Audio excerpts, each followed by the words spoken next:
सुखदेव जी कहते हैं कि परीक्षित जिस समय पांडवों को मारने के लिए कौरव लोग अनेक प्रकार के षड्यंत्र कर रहे थे, कभी विष खिला करके मारने का प्रयास किया जा रहा था, कभी लाक्षा भवन में आग जलवा करके उनको मारने का प्रयास किया जा रहा था, तो विदुर जी महाराज उस समय हस्तिनापुर के मंत्री थे।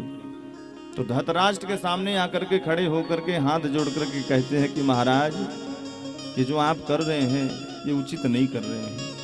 आप अपने पुत्र के मोह में इतने अंधे हो चुके हैं। अरे अंधे तो आप पहले से ही थे, लेकिन अंदर की भी दो आंखें होती हैं, दो बाहर की होती हैं। तो बाहर की तो आपकी पहले से ही फूटी हुई है, पर अब अंदर की भी फूट गई है। पुत्र मोह में ज्ञान विराग नैन उर्गारी, ये भी आपकी फूट गई है। जो आपका पुत्र है ना महाराज दुर्योधन, ये साक्षात कलयुग का मूर्तिमान स्वरूप है। ये जो चाहता है वही आप करते रह जाओगे, तो एक दिन ऐसा आएगा कि एक पुत्र भी आपके यहाँ नहीं बचेंगे। आपके यहाँ 100 पुत्र हैं, और इस दुष्ट दुर्योधन को छोड़ने से आपके 99 पुत्र सुरक्षित रहेंगे। इसलिए मेरी मानिए आप, नीति कहती है कि किसी एक गांव को त्यागने से पूरे देश का हित होता हो, उस गांव को छोड़ देना चाहिए। किसी एक व्यक्ति को त्यागने से पूरे परिवार का हित होता हो, उस व्यक्ति को त्याग देना चाहिए। अरे भैया, वैद्य डॉक्टर लोग भी कहते हैं कि तुम्हारा हाथ गड़बड़ हो गया है, इसको कटवाओ तभी तुम्हारा कल्याण होने वाला है। अब ऐसे कोई कहे कि भाई हाथ काट दो हमारा, तो कोई कटवा सकता है क्या? लेकिन डॉक्टर कह रहा है हाथ काटना ही पड़ेगा तभी तुम्हारा पूरा शरीर सुरक्षित होगा, तो बुद्धिमानी इसी में है कि उस अंग को ही कटवा देना चाहिए, नहीं पूरा अंग खराब हो जाएगा, पूरा शरीर खराब हो जाएगा। तो विदुर जी महाराज आज धृतराष्ट्र को समझाने का प्रयास कर रहे हैं कि इस दुर्योधन को निकाल दीजिए घर से, आपकी बात नहीं मान रहा तो त्याग दीजिए इसको। और पीछे से सुन रहा था दुर्योधन, आग बबूला हो गया। अरे विदुर, तुम हमारे बारे में हमारे पिताजी को भड़का रहे हो, हमारा ही खाते हो और हमारे बारे में उनको भड़काते हो। निकल जाओ हमारे राज्य से, तुम्हारी कोई जरूरत नहीं है, नहीं रह सकते तुम यहाँ पर। विदुर जी महाराज वहीं पर अपना धनुष बाण रखे और जाने लग गए। सनिर्गतः कौरव पुण्य लब्धो। सुखदेव जी कहते हैं कि परीक्षित जैसे ही विदुर जी महाराज हस्तिनापुर छोड़ करके निकले, कौरवों का पुण्य समाप्त हो गया। कौरव लोग अगर अभी तक बच रहे थे तो केवल विदुर के कारण बच रहे थे, क्योंकि विदुर कौन है? महात्मा है, संत है। लंका में जब तक विभीषण जी थे तो रावण का बाल वाका नहीं हुआ, और जैसे ही विभीषण जी लंका छोड़ करके गए तो अस कही चला विभीषण जब ही आयुहीन भय सब तबाही। और वही बात यहाँ पर सुखदेव जी कह रहे हैं, सनिर्गतः कौरव पुण्य लब्धो, कौरवों का पुण्य समाप्त हो गया। मतलब क्या हुआ इसका? हमारे देश में जब तक संत महात्मा हैं तब तक हमारा देश सुरक्षित है, और जिस दिन संत महात्माओं का अपमान होने लग जाएगा, नहीं रह जाएंगे, तो भैया देश संकट में आ जाएगा। इसलिए संत महात्माओं का सभी को सम्मान करना ही चाहिए। विदुर जी महाराज चल दिए कदली वन में जाकर के सुंदर पर्णकुटी बना करके, और वहां रह करके भगवान का भजन करने लगे। इधर पांडवों ने द्वारिकाधीश से कहा कि प्रभु, हम नहीं चाहते कि हमारे घर में ही झगड़ा हो, हमारे घर में ही लड़ाई हो, इसलिए आपसे निवेदन है कि आप एक बार शांति दूत बन करके जाइए और कौरवों को समझाने का प्रयास करिए। भगवान ने कहा ठीक है भाई, तुम्हारी इच्छा है तो जा रहे हैं हम। और जैसे ही द्वारिकाधीश चल दिए तो द्रौपदी अपने खुले केशों को सामने कर दिया, और द्रौपदी कहती है गोविंद, जा रहे हो कौरवों को समझाने के लिए, लेकिन याद रखना ये मेरे केश तभी बंधेंगे जब दुशासन के छाती का लहू मिलेगा, उससे स्नान करूंगी तभी इन केशों को बांधूंगी। भगवान मुस्कुरा दिए, देवी हम जा तो रहे हैं उसको समझाने, पर वो दुष्ट समझने वाला नहीं है।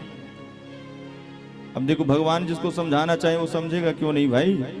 भगवान ने जब बाली का वध किया तो तारा आकर के रोने लग गई, और भगवान ने उसको एक चौपाई में समझाया था।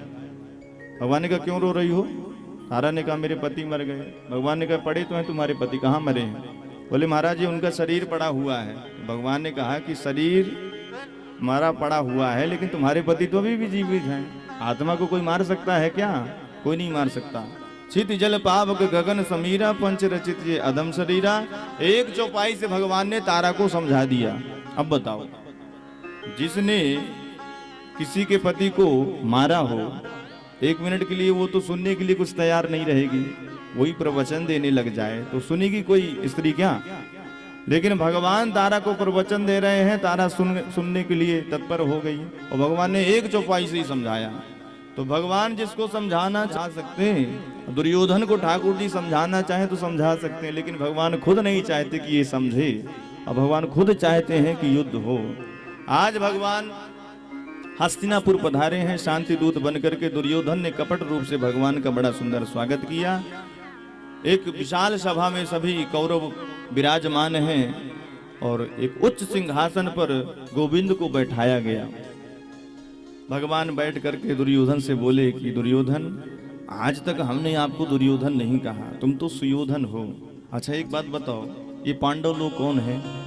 दुर्योधन ने कहा हमारे चाचा ताऊ के लड़के हैं। अच्छा तो तुम्हारे भाई हुए ना? बोले हाँ मेरे भाई हैं। अच्छा तो जब तुम्हारे भाई हुए तो आधे राज्य के अधिकारी हुए कि नहीं?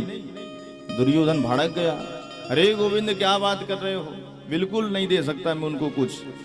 भगवान ने कहा आधा राज्य ना दो, लेकिन 5 गांव ही दे दो। इन 5 गांवों में भी मैं उनको संतुष्ट करने का प्रयास करूंगा। अब तो दुर्योधन लाल पीला हो गया। एक केशव क्या बात करते हो, बिना युद्ध के सुई की नोक बराबर भी जमीन देने वाला नहीं हूं मैं। सूचक गरीब न दास्यामी बिना युद्धेन केशव। भगवान समझाने लगे, भैया तुमने अभी युद्ध की बात कहानी में सुनी होगी नानी जी से, युद्ध भी तुमने देखा नहीं है। हजारों स्त्रियों का मांग का सिंदूर उजड़ जाएगा, हजारों बच्चे अनाथ हो जाएंगे, खून की नदियां बह जाएंगी। इसलिए युद्ध का छोड़ो, जो हम कह रहे हैं वो करो। धृतराष्ट्र ने देखा कि शांति दूत से इस तरह से बात कर रहा है। धृतराष्ट्र ने डांटा है दुर्योधन के यहाँ पर, अरे इस तरह से कोई बात करता है क्या? दुर्योधन समझ गया युद्ध तो होने वाला है, पर अगर गोविंद हमसे रूठ जाएंगे तो ये हमारी तरफ से युद्ध करने वाले नहीं हैं। तो भगवान को फिर से मनाने का प्रयास किया, अरे गोविंद छोड़ो, ये राजकाज की बात होती रहेगी आगे चल के। अभी चलो हमारी माता जी ने बड़े सुंदर सुंदर पकवान बनाए हैं, 56 भोग बनाए हैं। भगवान ने कहा दुर्योधन आज तो हम नहीं पा सकते तुम्हारे यहाँ, क्योंकि भोजन 2 परिस्थिति में किया जाता है, भोजन का अभाव हो या फिर बढ़िया प्रभाव हो। भाई प्रेम अगर किसी के अंदर अच्छा है तो आदमी 2 रोटी ज्यादा पा लेता है, पर अगर और भूख अच्छी हो तब आदमी भोजन कर लेता है। और हमारे अंदर भूख नहीं है, तुम्हारे पास प्रेम नहीं है, और आज तो हम तुम्हारे यहाँ भोजन कर ही नहीं सकते। क्यों? क्योंकि आज हमारा निमंत्रण है किसी के यहाँ। किसके यहाँ? विदुर जी के यहाँ।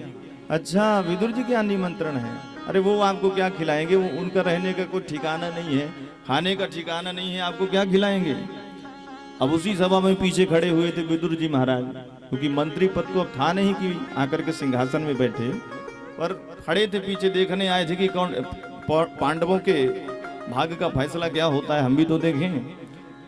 और जैसे ही सुना कि गोविंद ने भारी सभा में कह दिया कि मेरा निमंत्रण विदुर जी के यहाँ है, तो दौड़ लगा दी अपने घर की तरफ। समझ गए कि कन्हैया अगर बोले हैं तो जरूर मेरे घर आएंगे। और दौड़ करके विदुरानी से कहा कि जल्दी से मैं जा रहा हूँ गोपों की बजरिया में द्वारिकाधीश के लिए सुंदर सुंदर माखन मिश्री लड्डू पेड़ा लेने के लिए, तुम जल्दी जल्दी चौका लगाओ, पूरी तरह से तैयारी करो, गोविंद आने वाले हैं। उन्होंने कहा तो जरूर आएंगे। अब काकी जी आनंद विभोर हो गई, तुरंत चली गई स्नान करने के लिए, गोविंद के रंग में उन्हीं की याद में रंगी है, स्नान करते जा रही हैं। और इतने में हमारे गोविंद पहुंच गए विदुर काका के घर के पास। और जैसे ही जब भक्त भगवान के मंदिर में जाता है ना सज्जनों, तो अपनी चरण पादुका बाहर उतारता है। तो भगवान आज विदुर रानी के घर जा रहे हैं, तो अपनी चरण पादुकों को उतार दिए और खटखटाने लग गए, बुलाने लग गए, काकी जी दरवाजा खोलो।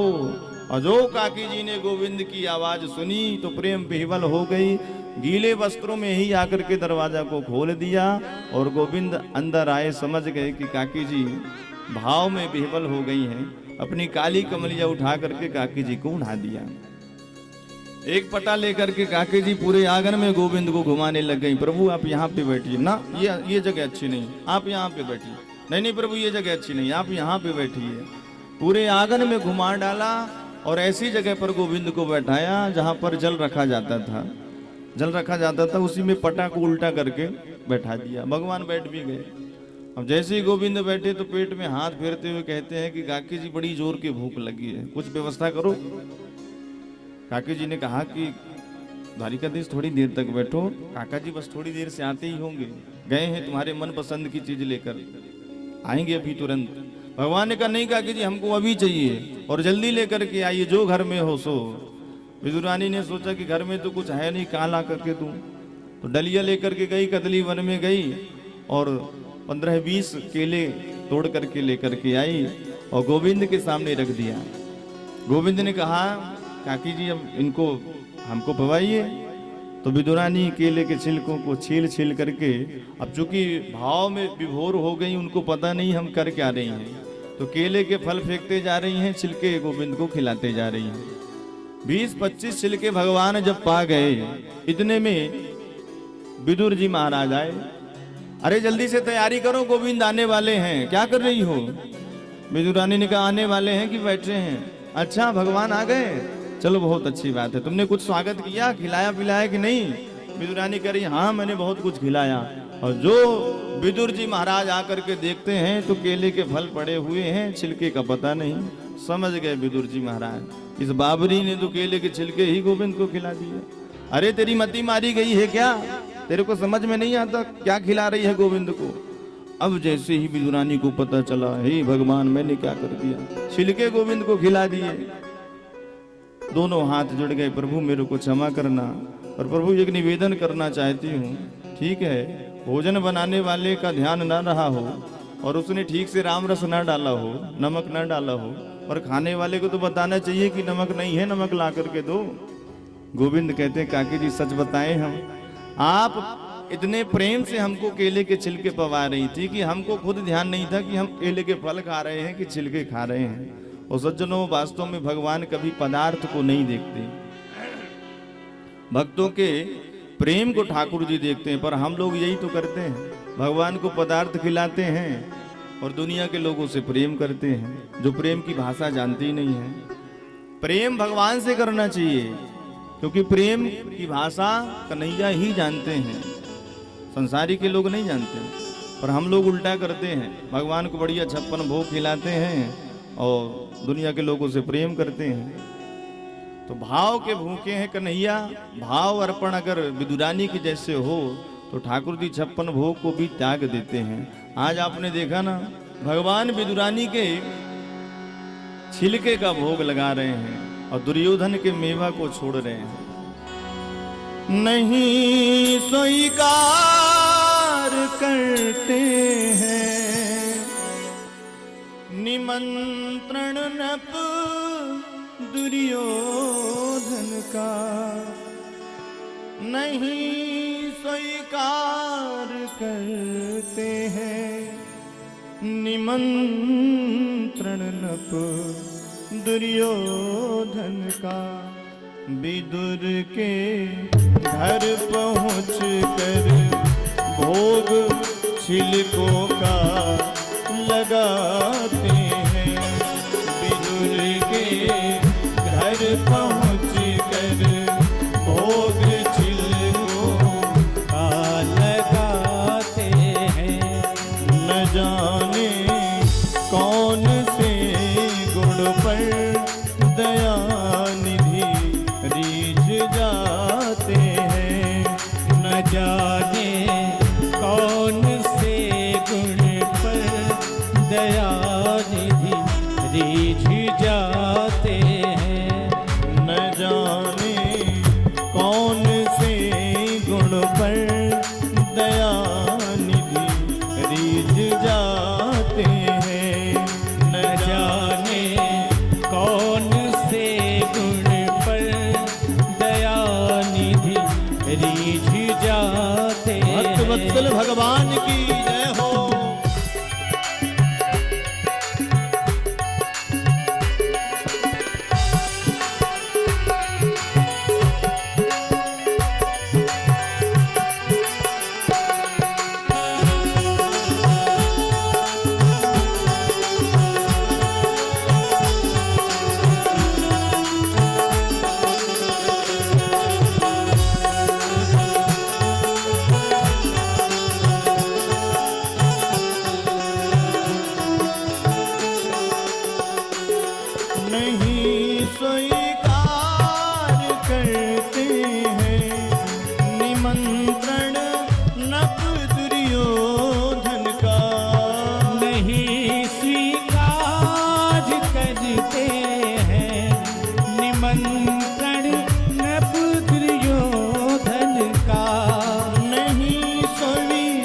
प्यार करते हैं निमंत्रण नभ दुर्योधन का। विदुर के घर पहुँच कर भोग छिलकों का लगाते हैं। विदुर के घर पहुँच कर भोग छिलकों का, यही हरि भक्त कहते हैं, यही सब ग्रंथ गाते हैं। यही सब भक्त कहते हैं, यही हर ग्रंथ गाते हैं। हरि बोल।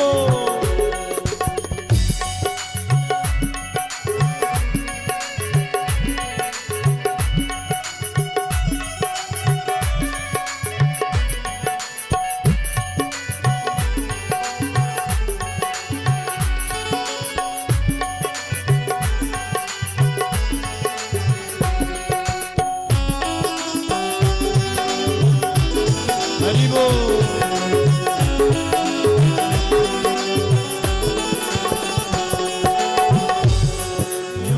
की दुख कथा सुनकर नयाए मधुपुरी से, गोपियों की दुख कथा सुनकर। न आए मधुपुरी से, गोपियों की दुख कथा सुनकर। नयाए मधुपुरी से, गोपियों की दुख कथा सुनकर। न आए मधुपुरी से, गोपियों की दुख कथा सुनकर। द्रौपदी की दशा में द्वारिका से दौड़े आते हैं। द्रौपदी की दशा में द्वारिका से दौड़े आते हैं। न जाने कौन से गुण पर दयानिधि रीझ जाते हैं। न जाने कौन से गुण पर दयानिधि रीझ जाते हरि हैं। बोल।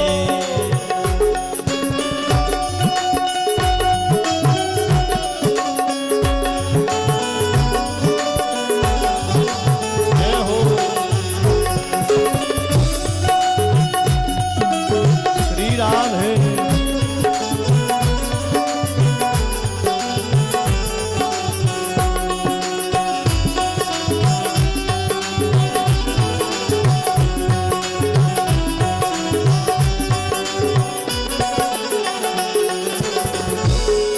न रोए वन गमन में श्री पिता की वेदनाओं पर। न रोए वनगमन में श्री पिता की वेदनाओं पर।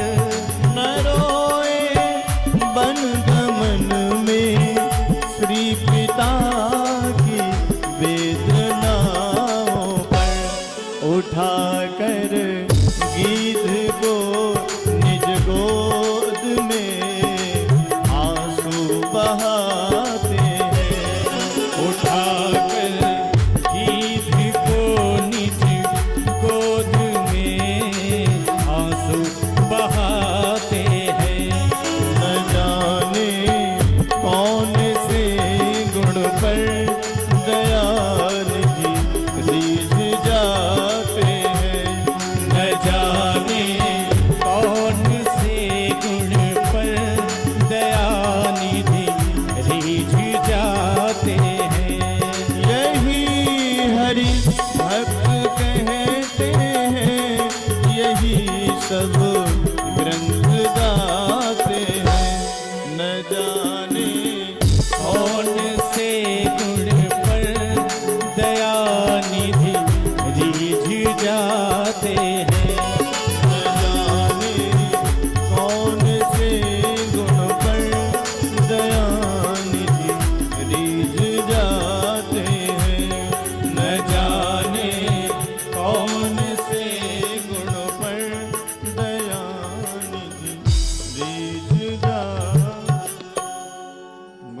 भक्त वत्सल भगवान की। जय हो। तो भगवान पता नहीं कौन से गुण पर अपने भक्तों पर रीझते हैं, ये भगवान खुद बता नहीं सकते। आज विदुरानी के केले के छिलके प्रभु ने पाए।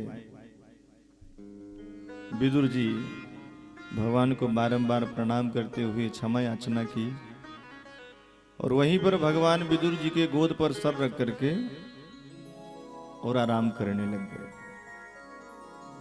किसी ने पूछा कि भाई भगवान के कई अवतार हुए, 24 अवतार मुख्य रूप से हुए और हर अवतारों में भगवान अपने भक्तों के यहाँ जा जा करके सुंदर भोजन किए, तो सबसे ज्यादा आनंद कहाँ पे आया? 2 अवतार भगवान के श्रेष्ठ हुए, राम और कृष्ण। तो भगवान से किसी ने पूछा तो भगवान ने बताया कि जब हम रामावतार में शबरी के यहाँ जूठे बेर पाए, बड़ा आनंद आया हमको वहां पर। ऐसा स्वाद हमने कभी चखा ही नहीं। और द्वापर में जब विदुरानी के केले के छिलके पाए, वो स्वाद वर्णन नहीं कर सकते। सुखदेव जी वर्णन कर रहे हैं कि परीक्षित, विदुर ऐसे महात्मा हैं जो भगवान के बड़े कृपा पात्र हैं। विदुर मैत्रेय संवाद होता है यहाँ पर। भगवान जब इस धराधाम को छोड़ करके जा रहे थे तो विदुर जी को याद किए।